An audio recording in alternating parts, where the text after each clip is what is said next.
guys! Ano ba ngayon? Morning pa ba?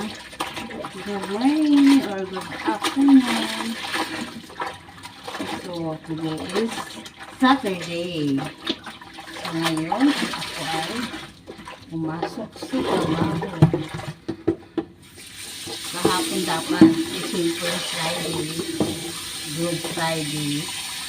So, ngayon lang ako pumasok dahil isa lang naman ko. Good Friday ay pumapasok ko.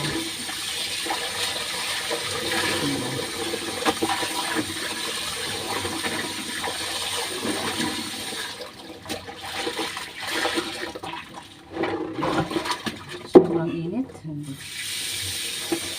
Malaki ng mga bayaran ngayon ng kuryente. Lahat kumaandar.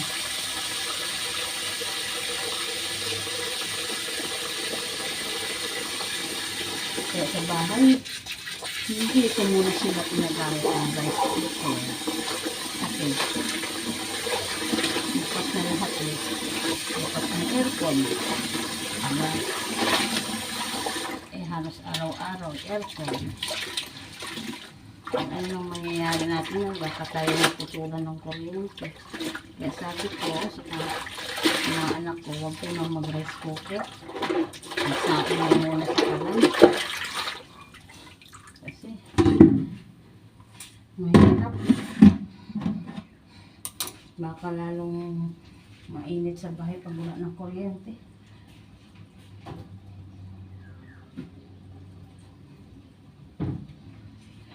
Dismiss ko.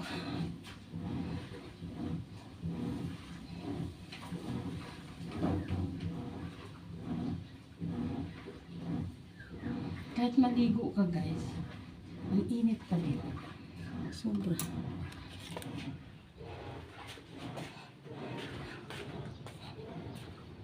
Ay, tapos ang sakit pa ng paa ko.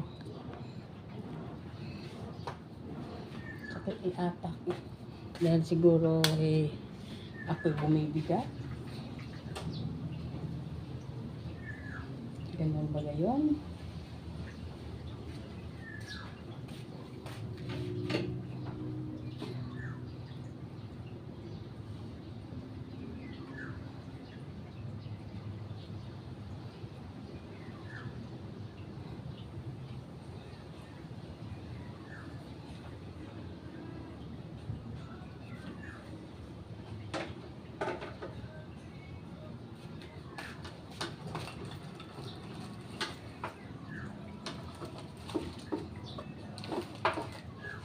Siyempre guys, pag ako pumapasok, ay daladala ko yung aking mga gamit.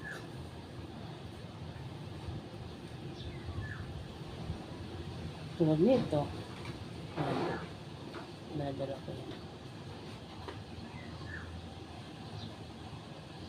Pagkat lang guys, ako mag-a-apply.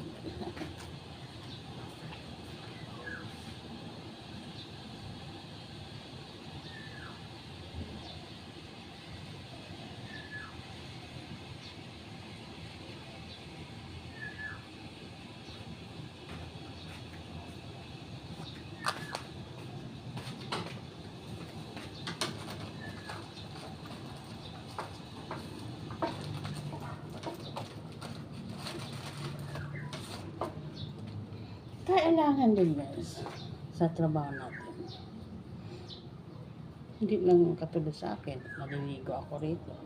Hindi lang deodorant, kundi magpabango naman tayo. Kumbaga sinasalinan ko lang itong guys, aking lagayan.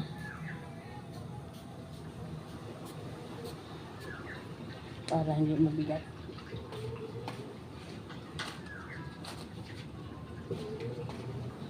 Ano mo, kakalabas ko ng siya. Ang init-init na. Pinagpapawis. Parang feeling ko pinagpapawisan na naman.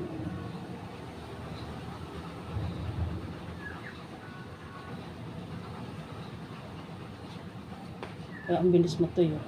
Medyo ngayon mapaaga ang uwi ko. Kasi konti na yung labahan ko. Walang lumabas. Wala masyal. Yung aking mga bossing. So, So, ang mga labahan nila ay puro lang pambahay. So, konting plancha-plancha lang. Siyempre, may uniform pa rin ang doktor. Alam mo naman, ang doktor walang holiday. Araw-araw, magpasok.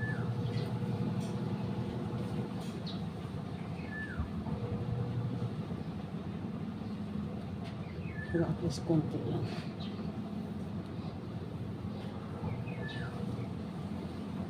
Ang buo ko naman, kahit lasapa, parang hindi ko kayang maglugay kasi ang init. Para lang pala pagka ako yung magre-ribbon, kung iipitan ko din, diba? Hindi makalugay. Sabi nga daw nila, pag ikay nagpahaba ng buhok, ilugay mo. Para sila na may makahinga. Ngayon naman guys ay ako yung mag-lipstick pa, diba?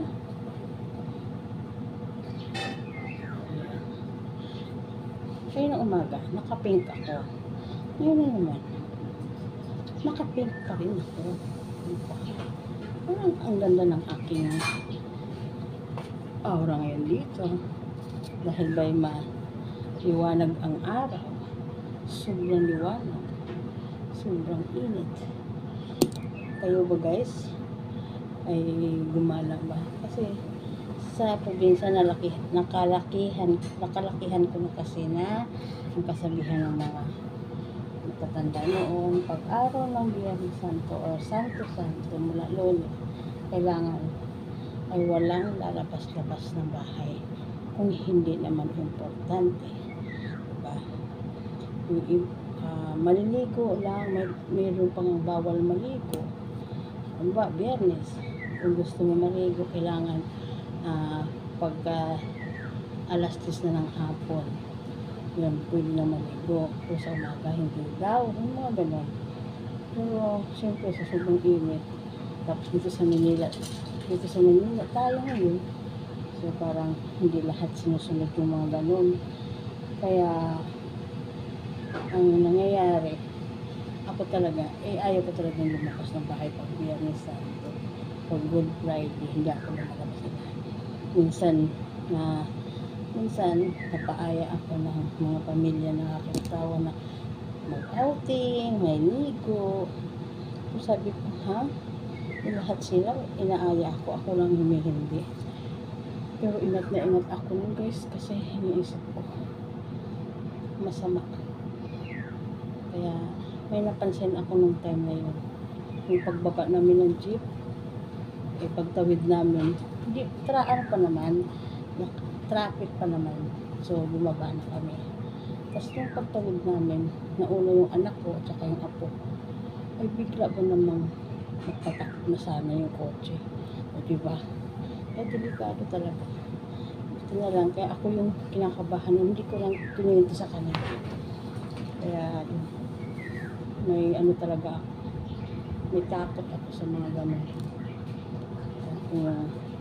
Hanggang ngayon, dala-dala ko yung mga nagisnan ko or na lakihan ko. Nakasabihan. Mas maganda naman kasi mag-iingat. Yung pagsiswimming, nandyan lang yan kung gusto mo. Hindi naman kailangan makisabayan ka. Diba? Tulad mo, may law na nag-swimming sa sa probinsya. Yung mga laman dagat na hindi naman lahat isda yun. Mayroong tinatawag doon na jellyfish. Inangangagat yun, ikakamatay yun. So may batang kinagat. Saan ba kinagat yun? Basta kinagat yung bata sa isang paayan. At yun, namatay yung bata dahil nasa pagligo sa dagat. Kasi sobrang init lumalabas yung mga jellyfish. Yun. Kaya, yun.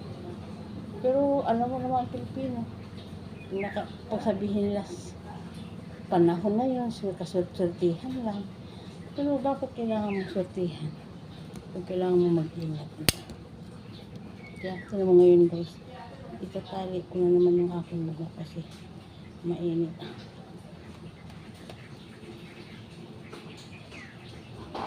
Bye guys! See you next my vlog. Thank you so much. Ingat kayo. God bless you all.